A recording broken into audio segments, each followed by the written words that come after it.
I'm looking at the number of participants joining, and as soon as we have a few more joining, I'm hoping that we have a lot of people who have registered, but let's see how many people we get.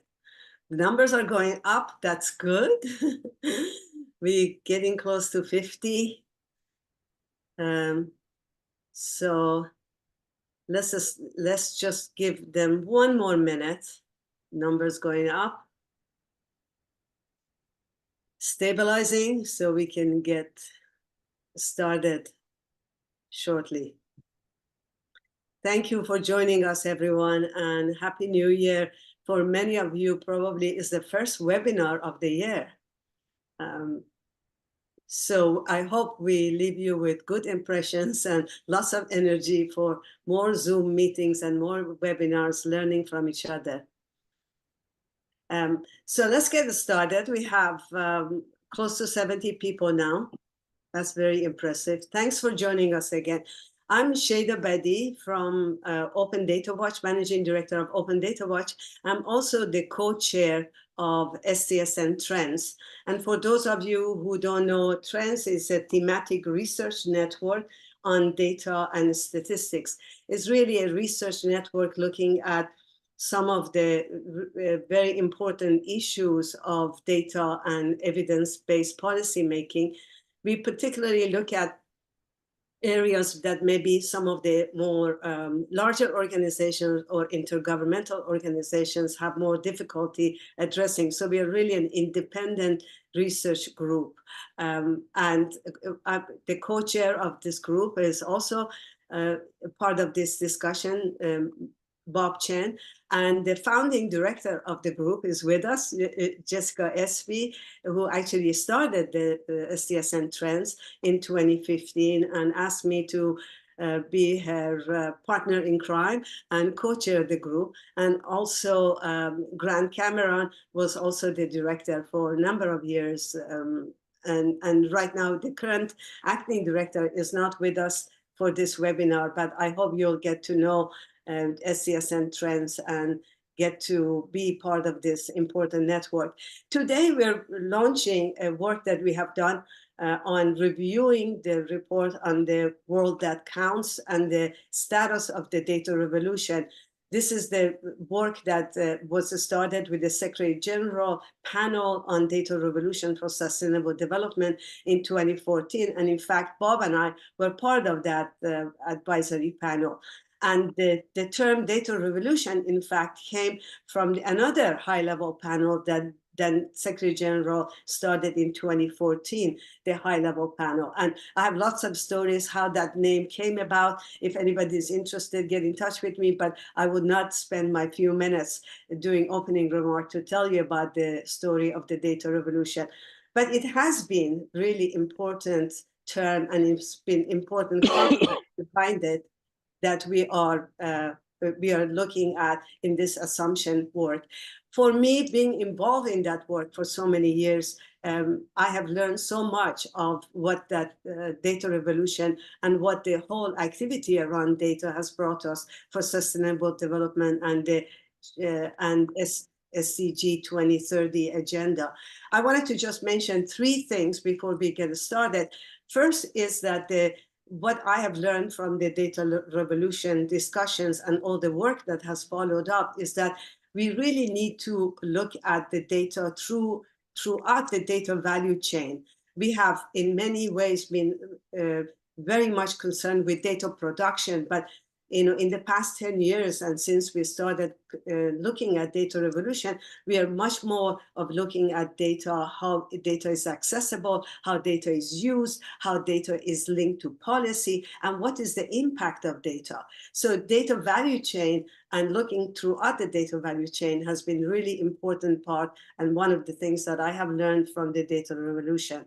The second thing has been very important that's brought by the data revolution and the discussions around the SDGs has been that we really need to do better in counting everybody, leaving no one behind, counting people both in sort of disaggregated data in race, gender, disability, ethnicity, and all other dimensions, and also kind of looking at the data much more in terms of, as I said, leaving no one behind and creating a sort of, with data, equality, improving inequalities. So that's the second aspect of the data revolution that you're going to hear also from our speakers today. The third one and the last one is that the data revolution and all these improvements in different sources of data, with private sector involvement in data, citizens' involvement in data, has taught us that we have to do much better on data governance. And it's not only just data governance in the traditional sense of data quality assessment, better security or privacy, but it's really data governance of increasing data agencies, increasing the voice of people in data, and engaging more of the data producers and users in data. So those are the three big lessons for me, one of the oldest people in this group, and being involved in this activities for the past number of years, that I have taken. And you hear that in the presentations and also discussions. Now moving to the assumptions work and launch of this work, and we're really glad to see so many of you who have joined us. We're going to start with a presentation from Castellin Tillis. Castellin is the research manager of SCSM Trends and one of the key authors of the assumptions paper, assumptions, research, and work. She's going to take us through that. And then also Castellin is going to help us to moderate a session with this amazing, really amazing set of speakers that we have today. And she will be also presenting the speakers. I mentioned, of course, the names already. So let's go to you, Castellin. There are going to be opportunities for you audience, to ask us questions.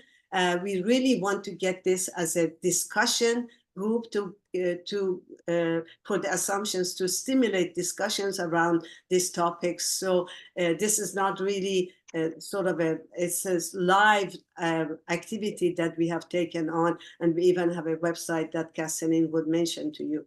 So let me stop at this point and pass the microphone, so-called, to Castellin. And thank you again for joining us. Okay. Thank you, Shada, for the warm introduction. Good morning, good afternoon, everyone. As was mentioned, my name is Castellin Tillis, and I'm the research manager for SDSN Trends. I am delighted to be presenting this work on behalf of the principal authors and contributors from our research network. We have spent the past 2 years working on this project entitled Revisiting Assumptions About the Data Revolution. Where have we made progress? Where are we being held back? And today we're releasing the end product of this research project in an interactive format to inspire dialogue on data use for sustainable development. Just some brief housekeeping announcements before we begin. This session will be recorded, and we're inviting participants to ask questions using the Q&A feature within Zoom webinar. If time permits, we'll do our best to answer a few questions from the audience after the moderated discussion. As Shada mentioned, we want this to be interactive, so we do want to hear from you and glean your insights as well. As far as the run of show, after a brief overview of the Assumptions Project, we'll dive into the moderated discussion, and we'll close with a live poll and sort of Q&A from the audience. And we hope that you'll find this session engaging. So let's begin. What is the purpose of the Assumptions Project? There was a flagship report published in 2014 entitled A World That Counts, Mobilizing the Data Revolution for Sustainable Development. This report provided a roadmap for how data might accelerate the development agenda. Prepared at the request of the UN Secretary General Ban Ki-moon, this report's launch predated the General Assembly's adoption of Agenda 2030 and the Sustainable Development Goals. 8 years have since passed since the release of World That Counts and formal adoption of the SDGs. This seems like an appropriate time for us and other members of the global data community to reflect on where progress has been made so far. This project supports that objective in 3 ways. 1, it evaluates the assumptions that underpin A World That Counts' core hypothesis that the data revolution would lead to better outcomes across the 17 SDGs. 2, it summarizes where and how we have made progress since the report's publication. And lastly, it identifies knowledge gaps related to each assumption. By analyzing these assumptions, we can reflect on how development actors might adapt their activities to a new set of circumstances in the final 7 years of the SDGs. While the report, A World That Counts, primarily targeted global statistics and the development community, many of its recommendations also engage practitioners from the private sector, the non-government sector, and citizen-generated initiatives. Our hope in launching this project is to validate the extent to which certain assumptions that underpin A World That Counts core hypothesis, whether they prove to be true. In order to formulate the assumptions, SDS and Trends formed a working group between October 2021 and April 2023, so about 18 months to review and formulate the core assumptions. The working group comprised of SDS and Trends members, many of whom are online today for the panel discussion, and other experts from the SCG data community. We identified assumptions that were largely implicit within A World That Counts. I'll direct you to our website for more details on our methodology. So here are the 6 core assumptions that we identified that underpin A World That Counts implicit theory of change. I'll walk through them briefly and expound a bit further.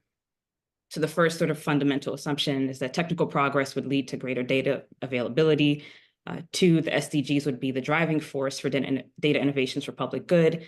3, information gaps are the main reason for policy failure. 4, the SDGs would enable resource mobilization for the data revolution. 5, the public sector would guide and drive data innovations for sustainable development. And lastly, data would be a standardizing force for greater accountability. So again, just a brief overview of each assumption. We'll preview the interactive website shortly, where you can see each assumption in greater detail. And again, we're encouraging you to explore the website a bit further. So assumption 1 is perhaps the most foundational. It's the assumption that technical progress would allow for greater volumes, velocity, veracity, and variety of data for SDG monitoring. And within the report, we synthesize evidence from the research literature as well as case studies, again, to validate the extent to which this assumption held true. Assumptions 2 addresses the core assumption that the global adoption of the SDGs in 2015 would be the principal driver of cross-sector innovations and data sharing for public good. Assumption 3 addresses the extent to which data are the main reasons for policy failure. A World That Counts assumed that if policymakers had data that were more detailed, timely, and relevant, they would develop and implement more effective and targeted policies. So to what extent did that hold true? Again, I will invite you to explore Chapter 3 of the assumptions report. A World That Counts also assumed that persistent underfunding of official statistical systems could be overcome by providing roadmaps to guide investment needs, aligning global funding pledges to national statistical system plans, and leveraging innovative financing scheme from private sector participation. A World That Counts also assumed that governments would be the main institutional actors driving SDG achievements and accompanying data innovations. And lastly, it was assumed that data would be a force for accountability, that citizens would be able to use data to hold their governments to account. And so within each chapter, as I mentioned, we synthesize available evidence since the publication of the report in 2014 to now. And we also include expert input from authors of A World That Count.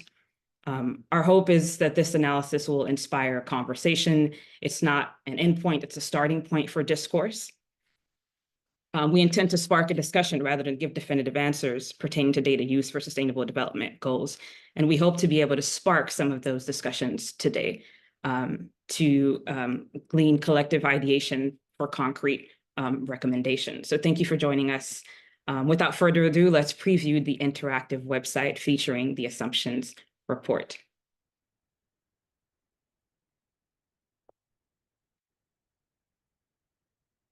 And so this is the landing page for the testing assumptions of the Data Revolution project, where we briefly synthesize the objective of the project. You'll notice that it's in an interactive story map format. And so you can navigate to the specific assumption chapter that most interests you. and sort of do a deep dive into what our synopsis of the research literature is for that specific assumption. I mean, we invite participants to contest us.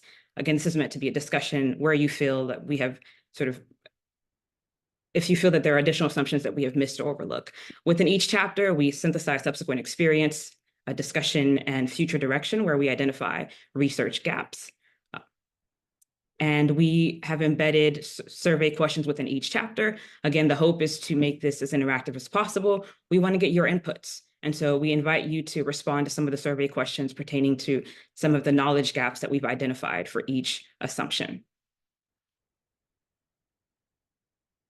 And again, 18 months of work. Delighted to be able to feature it today. And we invite you to visit the website and explore a bit more. But for now, let's dive into the discussion. We have with us some of the expert members from the Trends Research Network. I'm delighted to have them sort of react to some of the queries that were brought up from this project. And so I'll briefly introduce our panelists and we'll dive into the discussion. We have Grant Cameron, consultant and former director of SDS and Trends. We have Lisa Grace Bersales, a statistician and executive director of the Philippines Commission on Population and Development. We have Jess Espy, the founding director of SDS and Trends and a lecturer on global development and environment at the University of Bristol. Alex Fisher could not be with us, but we have remarks that he's shared with us that I'll include in the discussion. He's one of the principal authors of the Assumptions work and a research fellow at the Monash Sustainable Development Institute. And lastly, Jonathan Gleaney, co-founder of Global Nation, where he oversees global public investment and global solidarity. So an illustrious panel. Let's go ahead and dive into the discussion. So I'll go ahead and start us off. A world that counts fundamentally assumed that the data revolution would lead to better outcomes across the 17 SDGs. We are 8 years from the report's launch and formal adoption of the SDGs. I'll ask a rather obvious question. Has more data led to better outcomes? We'll start with Grant, Lisa, Jess, and then Jonathan. All right, thanks, Castelline, and congratulations to you and the team for getting this important piece of work done and getting that platform up and operational. And I really hope this community of people who are participating and others have an opportunity to really go there and test and some of the work that's been done. This is to sort of stimulate further collaboration and further thinking on where we are. And I think sort of to circle back to Castelline's kickoff question about has more data led to better outcomes, I think it would split that into two parts. I think I'm going to quote some of the statistics and facts, since this is a statistics and facts kind of crowd. And I'm going to reference the UN SDG Report 2023 Special Edition. That's now online. And I think, that report sort of indicates that it's pretty good news for data. It's bad news for outcomes. So a little bit more detail on that. The document indicates that in regards to outcomes, it's time to sound the alarm. At the midpoint of our way to 2030, the SDGs are in deep trouble. These are all quotes from the report. And it feels that after assessing progress on around 140 targets, about half of those targets are moderately or severely off track, and about 30% have seen either no movement or have regressed since the 2015 baseline. So kind of a dismal but not surprising outcome regarding SDG outcomes in light of some of the circumstances the world has faced over the last 2 or 3 years. But on the data side, the news is more positive. I guess the important thing is the report knew to sound the alarm because the monitoring indicator data is pretty good. So there has been a lot of investments in improving tracking the performance of the world through the SDG framework. The report indicates the number of indicators included in the global SDG database has increased from 115 to 225 in the last 7 years. And the number of data records supporting that progress has increased from about 1/3 to 3 million, so a 10 million increase over that same 7-year period. So that's pretty good. So we know that we've made some some real progress on the monitoring front. But we also know we've got some work ahead in terms of developing policies. And I think because of the dismal outcomes, the report identifies 5 action steps. And number 2 urges governments to advance concrete integrated target policies to get us back on course. And I think as Shada mentioned in her introduction, the data value chain comes into play here, because I think basically what has been shown in the assumptions work is that we don't really know how much data for policy and program development has occurred over that 7 years, and has it sort of advanced to the same extent that the monitoring and evaluation and indicator frameworks have. And that great unknown is a bit scary at this point. So I'll just leave us with that scary thought, and we can circle back to some of these issues through the discussion. Thank you. Good for data, bad news for outcomes. Lisa, please weigh in. Thanks, Kathleen. Well, my message is similar to, or it's the same as Grant's. Yes, the data revolution indeed resulted in more data, but not leading to better outcomes. However, what is good is that these data point to which areas of concern still remain and which population groups are really being left behind. And you know, working here, looking at how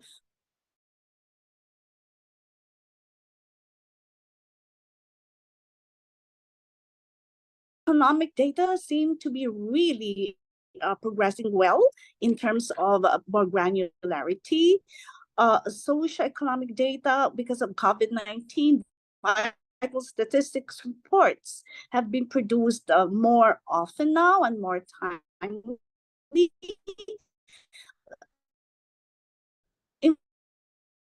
Environment data really where we have stepped up support from civil society, private sector, and academia.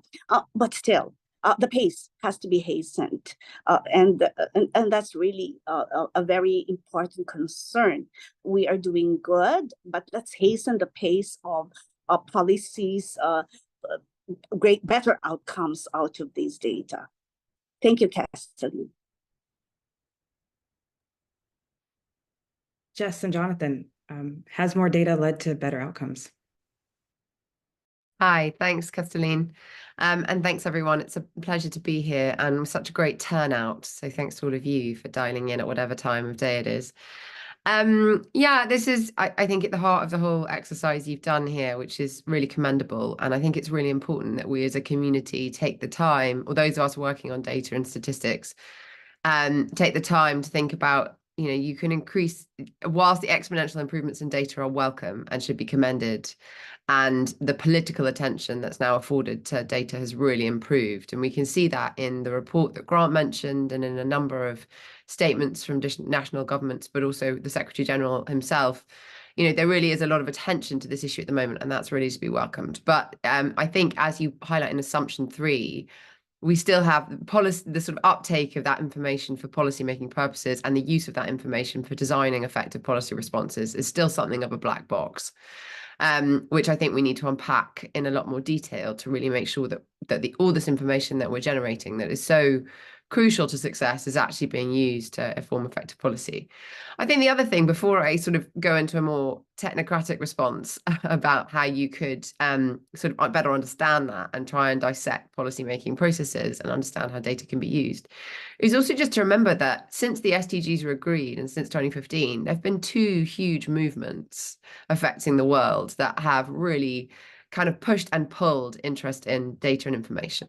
The first is, of course, the COVID-19 pandemic, where the importance of comparable, cross-country, rigorous information on health and different population statistics and so on was made so apparent, and the centrality of the UN and the WHO and all those different entities in bringing that information together was really made plain. And we saw political privileging of that kind of information, you know, with the likes of chief scientific advisors in many countries being brought to the fore to help really design policy. But at the same time, we've had this massive backlash and distrust in science and in other forms of expert information and in data and statistics. And we can see that. We saw that very clearly under the Trump presidency from 2017 to 2021 and under the Bolsonaro presidency of 2019 to 2022 in Brazil, where the former president, you know, actively declared that the statistical systems information on the Amazon cover was wrong, and he chose to disregard it and bulldoze large parts of the Amazon until the international community intervened. So the point being that we can talk about this in sort of technocratic terms, but there's also some really strong political forces that have affected progress and the impact on outcomes. And I think we just need to keep those in the back of our mind, so that when we have this conversation, we can reflect on what was done effectively and the positive forces of change, i.e. during COVID, that we can build upon to use to counter those negative influences. Thanks. Thank you, Jess. So we have to be considerate of sort of global events, whether that be COVID, recent wars, and how they affect Agenda 2030. Jonathan. Thanks, Kathleen. Yeah, it's a really great report, and commend the authors, and also I'm pleased to have been kind of part of some of the discussions, and I think it is a really important debate to be having. It seems to me that you've kind of answered the question ever since Grant's first comments, but also everyone else. I mean, if you've had 7 years in which data has clearly improved a lot, but outcomes have not, then the answer to your question is no, data hasn't improved outcomes, isn't it? I mean, that seems to be quite a simple case, and that's a really huge kind of challenge to those of us that work in evidence and research and data. And I think there's something here. I wrote about this ages ago. I keep on going back to it. I wrote, you know, this piece that basically said, you know, when we think about a revolution, often it's to do with actual power, and a data revolution will have been successful not if there's tons more data in the world. That's not a successful data revolution. That's just tons more data in the world. It's successful if that data is in different hands. And so I think it's kind of a tension. On the one hand, data is simply evidence. Data is knowledge, you know, and kind of obviously more evidence and knowledge, scientific knowledge in the world should lead logically to improvements. And you could argue that that's quite self-evidently the case. It's difficult to measure maybe in years, but in decades and centuries, it's quite clear that our knowledge of health meant that however bad the COVID response was in many ways, it was a hell of a lot better than it would have been 100 years ago. That's to do with data and evidence and scientific knowledge and stuff like that.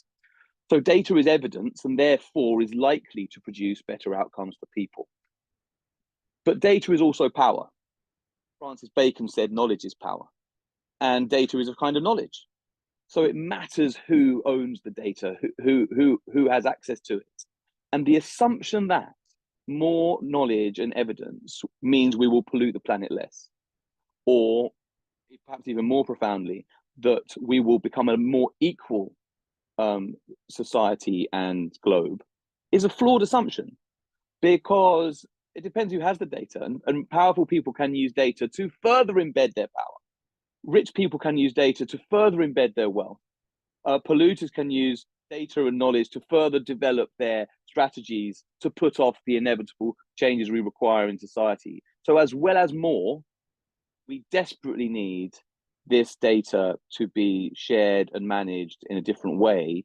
And that, I think, is the great challenge of this next decade. Thank you, Jonathan, and thank you all. And so what I'm hearing is that while greater volumes of data, greater access to knowledge and evidence has increased significantly in the past 8 years, it has not sufficed to lead to better outcomes.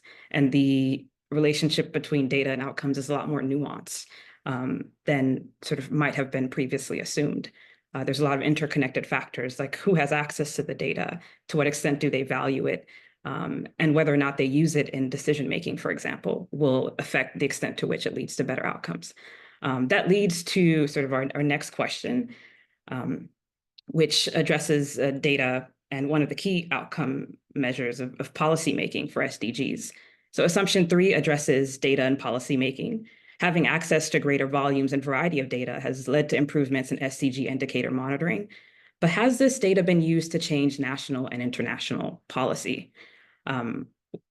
Jess, I'll invite you to reflect on how data has been used to influence policy discussions in the UN. But first, I'll read a response submitted by Alex, one of our members who could not attend. From a national perspective, again, has data contributed to better policymaking in the past 8 years? And so Alex's remarks: we have observed many advances in the statistical community to build capacity and innovative new methods. This community has also helped drive the complex SDG reporting at national and global levels. However, we have not seen equal commitment or advances from the policymaking community to incorporate data into their decision flows. This has taken longer than expected in many countries. The volume, velocity, veracity, and variety of data was not the main barrier to better policy. Instead, consider 3 key factors. So 1, better use of data requires greater data analytics and data interpretation capabilities. Policy systems often lack capacity to analyze and interpret data and are often driven by political interest over technocratic approaches. 2, data capabilities required at all levels of decision-making, national, subnational, and local levels. The devolution of decision responsibility for SDG implementation has meant data is required by subnational and community levels to drive SDG outcomes. This requires new platforms and capabilities for data access, visualization, and interpretation. And thirdly, trustworthiness of our information systems has been under pressure since 2015, with data systems and government knowledge infrastructure being undermined by political interests and new technology accelerating mis- and disinformation. It is not only about more data, but rather building trusted collective intelligence systems. Jess, anything you would want to add to that from an international perspective? To what extent has data been used to influence policy discussions in the UN? Thanks. Thank you very much, Kathleen. Yeah, I think this question sort of riffs off what we were discussing before and is ultimately about how this information is affecting outcomes. And Alex has highlighted lots of really important points there about what you need to do as a kind of essential minimum condition to ensure data uptake. So better capacity, ensuring that, not just central government actors, but a wide range of actors across government levels are sort of empowered to be able to use this information and so on. And those are certainly crucial points at any scale. I think from my work, which is currently very much focused on the international system and the UN, just a few further sort of thoughts and reflections on how data has or has not been used to influence policy discussions. I think one of the things that we know from lots of other sectors is if you're trying to change international policy making, or if you're trying to engage with any part of the United Nations system or any other multilateral forum, the G7, the G20 or whatever, one thing that's really crucial is that you have a very coherent epistemic kind of community, a group of actors working together in order to try and articulate what it is that they're trying to see in and how they're trying to change policy. And I think one of the things that's happened internationally since 2015 has been the great kind of coalescing of this amazing community. The fact that we've got 117 participants on the line now listening to this, we've got all these different stakeholders. We've got a statistician, a person running a really successful NGO on this topic, an academic, and so on, academics, all coming together to discuss these issues is actually amazing and has been a real change in the way we address the kind of significance of data and the level and kind of the issue that we're talking about and we're asking for. So I think that that's been incredibly impressive. Where perhaps we've been a little bit weaker on this first point around kind of coherent epistemic communities is we've been so focused on the actual, on the technicalities of the information we want, that we've focused less on the policy processes we're trying to actually influence.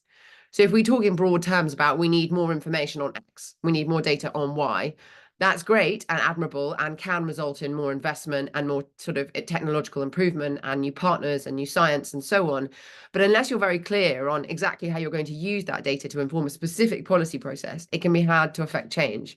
And the SDG dialogues are wonderful and have been a brilliant mobilizing hook, but they're incredibly broad and cover a huge range of sectors and are constantly competing for topics and space. So it's quite hard to know exactly how to sort of say, look, we've got this additional data now on people living with disabilities, and we should be using that to inform the conversation on X. And that's not to say that there aren't actors doing that, but it's happening at different levels in different sectors in quite sort of fragmented ways.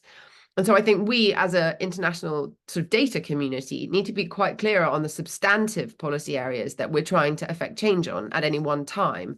Are we prioritizing equity and the disadvantaged groups, or for example, the paucity of data around gender? And are we specifically all coalescing around key messages for policymakers on that one topic in this one political cycle? I think if we were clear about doing that, we could be more impactful at different political moments. I think the next thing that's really important from a kind of international level is about access, right? And having access to policymakers at the right political windows and moments in time. And if you look at one of the biggest barriers, essentially, to almost lots of different sectors for trying to affect change is to do with institutional access, right? So, you know, again, going back to the UN, because it's the world which I know best, but this could apply to many multilateral discussions, is that it's big, it's bewildering, it's complex. And as a, you know, a civil society activist, or even a local government official, or as a policymaker, you know, at different levels, you might find it incredibly sort of hard to access and understand. And, you know, it is this sort of amorphous thing. And that's partly because we have not demanded enough of our international policymakers to make specific spaces for actors to come in and present new information and present new science and present new data and analytics to them at these crucial policy making moments.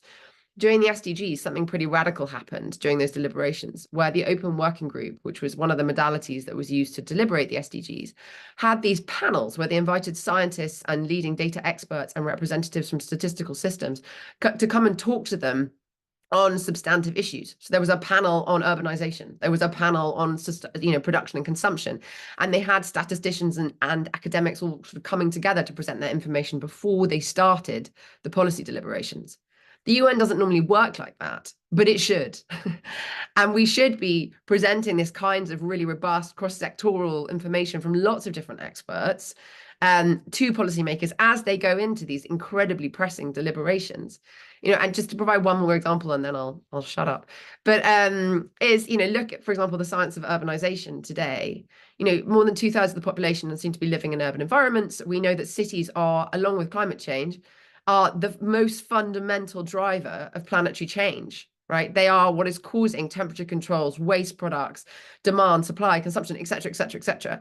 And so the future of our cities should be something that we are discussing with scientists, with statisticians, with all the leading world experts, with statistical experts from different cities around the world, with the UN. And we should be coming in front of policymakers and saying, this is the most pressing challenge of our time.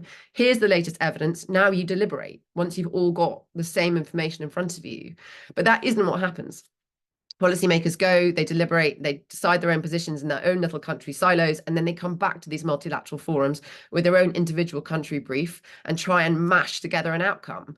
So the point I'm trying to get to here is that our institutional processes are quite outmoded. They're quite old-fashioned. They're very much based on, you know, country perspectives, country opinions, and there isn't a lot of space for the experts who are producing the kinds of information we're talking about here. And there needs to be a lot more space if we're going to have meaningful conversations about how this kind of information and data can affect change and can help design policy for incredibly transboundary, complex challenges. There are many more things I could say on this topic, but I'll pause there and maybe we'll have time to come back to it. Thanks. Thank you, Jess. So data can lead to more targeted policies if we value the data correctly and put them in the right hands. I do invite folks to ask questions if you have reactions to Jess's and the other remarks that were made. We'll do our best to get to the questions after the discussion. We'll move on to another topic, which is important, pertains to funding for statistical systems. And this question I'll direct towards Jonathan. So assumptions 4 covers funding for data and statistics. International support for statistics amounted to $542 million in 2020, according to the most recent Press 2022 report. This was a decrease of $100 million, $155 million from 2019 and 2018 levels, respectively, the biggest drop in funding for data and statistics since the start of the SDG era. But despite this drop, the pandemic accelerated a number of data innovations and advances in the collection and use of statistical data. So Jonathan, given your work on aid and development financing, how should members of the data and statistics community adapt our approaches to planning and finance? While national statistical plans show the need for greater levels of funding, are we making progress in how we allocate funding to optimize the impact across the data value chain?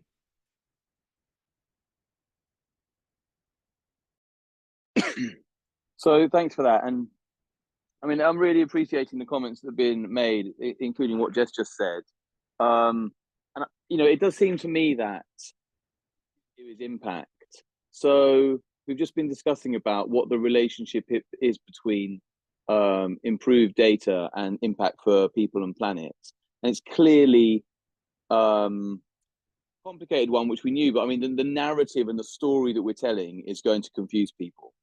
It's not a very clear one, because we probably don't have the data to back it up, the evidence to back it up. So there was this report that Dolberg and the Global Partnership for Sustainable Development Data did, which was referenced in our report, and they come up with this figure that $1 spent on data will lead to $32 on average of economic product or economic impacts. Now, however one looks at that particular number, they're making an effort to link actual impact with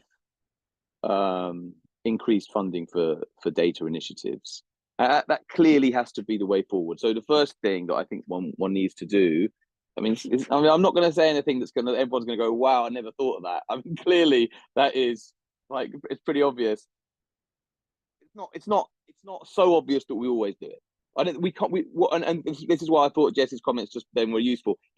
We shouldn't assume that, we sometimes do assume, because we work in this area, that more data is just obviously needs to be spent. It needs to be gathered, and therefore money needs to be spent on it. That's not an assumption that I don't think even holds in terms of research, let alone is convincing to people that have budgets. So we need to make the case that that this increased spending will lead to impact, and that means we need to think through how it will. And in my opening remarks, I said, it's not the case that more evidence, and this again is what Jess has been saying and others on the call, it's not the case that more will lead to better impacts. It's the case that more targeted, better applied, thought through, and what I was emphasizing, power in the hands of particular people will lead to better impact. There's an assumption that, quote, policymakers and decision makers having more data will lead to better outcomes. I don't know if there's particular evidence for that, but I certainly don't think it's an assumption I would make. Not an assumption I would make. I would require to see evidence for that, because there's plenty of policymakers that will take current data and will take improved data and deliberately make decisions that are not in the interest of the majority and to increase inequality. So the idea that more data will lead to more moral or better decisions is false. It's also false to assume that even people that want to use the data in the right way will be able to, and Grant mentioned that and others. So focus on impact, and then work out how precisely spending on data interventions is most likely to increase impact. It seems to me, and this is possibly an ignorant comment, others know much more about it than me, but it seems to me that the data revolution in terms of far more data is underway. It doesn't require much public intervention to lead to a world in 10 years' time where we have tons more data on pretty much every aspect of our lives. So the interventions that are required with public money are to ensure that there is more fairness in who manages the data, that it's targeted in the right way, that people are enabled to use that data in a way that improves policy making, etc. And that relates again the fact that this is public money we're talking about, and it relates to power, and it's not just public money for public, in other words, state organizations, but public money for civil society organizations as well, because the state cannot be considered the only representative of people, of course. And then the third point I would make is to move from a vision of development, which is us and them. We donors can help others to develop data in quotes developing countries, which I think is now kind of old-fashioned language, and I'm not sure how much longer it will last as a useful way to increase spending from the global north, which is fundamentally where most of this money comes from in terms of the international money. And I think we need to talk a lot more in terms of global public goods, not that particular phrase, I don't mind that, but publics ultimately in countries that are providing money need to be persuaded that it's the right thing to do, and they need to be persuaded of impact. That's a really convincing story and argument, but they also need to be convinced, in my view, increasingly, that it's in their own interests. So this division between us and them is increasingly, as we progress in the 21st century, less relevant. And we all need to see how this spending on data or anything else in terms of international solidarity is in all of our interests. We all benefit from health security, we all benefit from climate security, we all benefit from reduced conflict and all of those kind of things. Just to finish on this, Kathleen, one anecdote. I did quite a detailed analysis recently of the world of transparency. There's a particular area of data, which was, are donors being transparent in how they are and how they're spending their money effectively? That was a very successful fundraising theme from about 2007, 2008 onwards. And recently, they had a good run, right? It had 10, 12 years of quite a lot of money being spent on that. I think recently that has come under quite a lot of questioning because it hasn't been clear that the way that transparency money, the funding of transparency was done, actually led to outcomes. And in fact, there's very little evidence that it did. Kind of obviously good, everyone needs to be transparent, but we spent millions on it, didn't massively lead to improved outcomes, and so funders begin to pull their money away. And I wouldn't like to see that happen in the overall world of data, which is a kind of vastly bigger kind of theme. But unless we continually link the spending to impact, and in my view, to power and the who, not just the what, then I think we do run the risk of people kind of moving on from this kind of focus.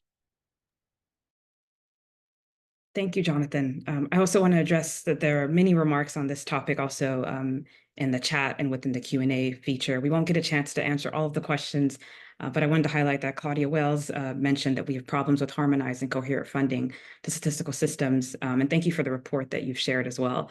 And there's a lot that we could discuss further.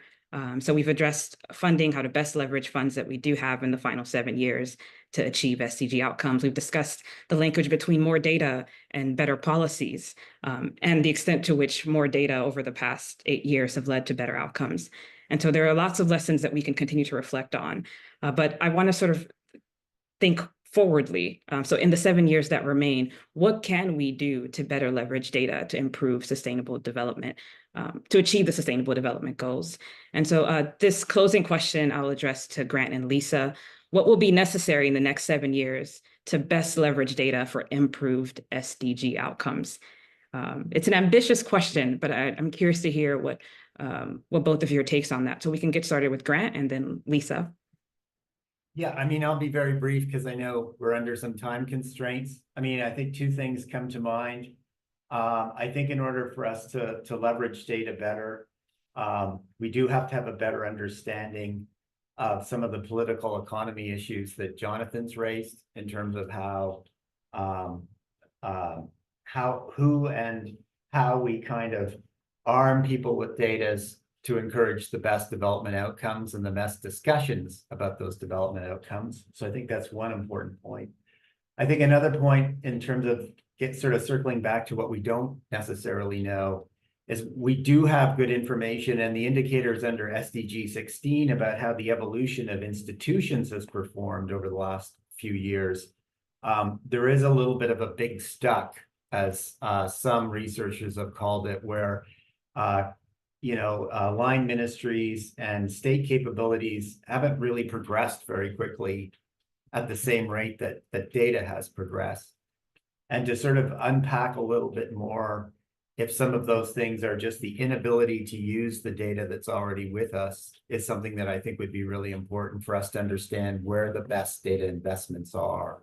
There may be quite a few countries where there is a willingness to take the right kinds of steps to pursue long-term development programs, but their ability, as Alex's comments mentioned, they just may not have the analytical capability to use the data that's there now, and we don't quite have a good handle on that. So I'll leave my comments there. And just one thing to pick up in the chat, I would agree with Grace too, that when we think about state capability, we can't forget that implementation is a challenge. So knowing what to do and then acting on what to do, having the machinery to sort of deliver that is something that is likely to constrain us over the next few years. Thanks a lot. Lisa, what are your takes? How can we best leverage data in the final 7 years of the SDG policy cycle? Thanks, Kathleen. 7 years is already.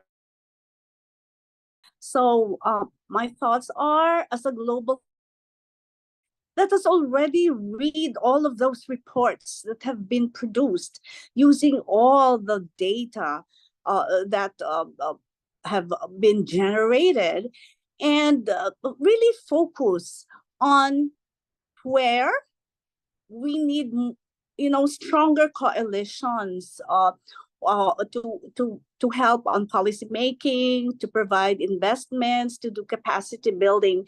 So what do I mean by this? Let us look at which regions of the world really need hand-holding, need financing, capacity building. Let's all go there and work together. Which sectors are really being left behind? Are these the women, the indigenous peoples? So as Jess said, let's be more targeted. So that's as a global community to identify which areas, what sectoral groups need more investment, more hand-holding.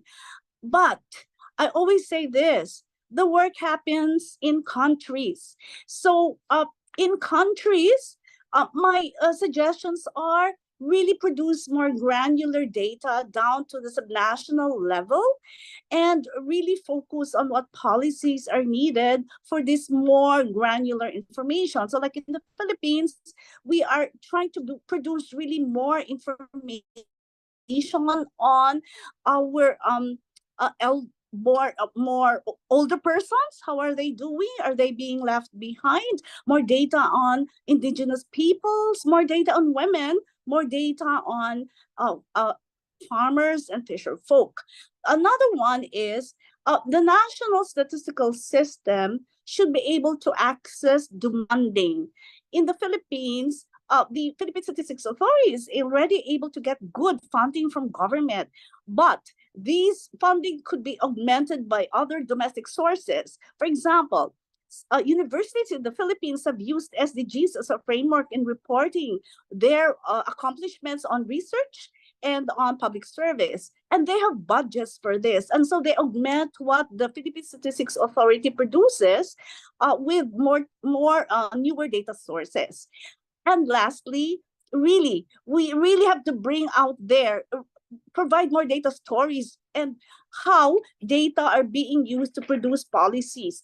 If may share with you that I'm now with the Philippines Commission on Population and Development, and we recently produced the plan of action for the Philippines Population and Development, and the President of the Philippines issued a memorandum circular approving it and directing all government agencies to implement this plan of action. And in my mind, why was he compelled, and why was he able to say, okay, I'm going to go for this? It's really because our plan of action used a lot of demographic information, informing the president of which population groups are really at a disadvantage. So really showing that if we use data, they really could be translated into policy.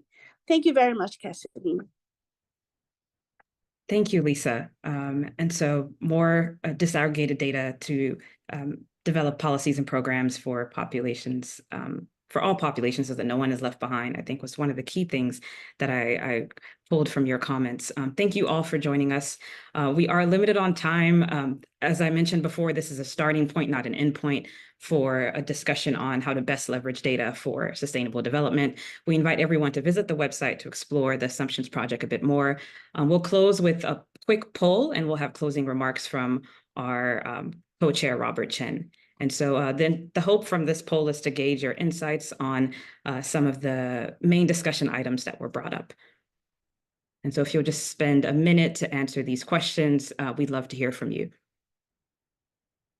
Question 1, I'll just read them aloud briefly. From 2014 to 2024, do you think data has become a more prominent political topic in relation to achieving sustainable development goals? How is data being referred to in policy discussions related to SDGs?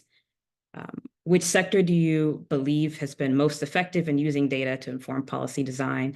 And lastly, for the next 7 years, where do you think we should put priorities? And so we'd love to hear from you all briefly to gauge your thoughts on some of the key topics that we've brought up.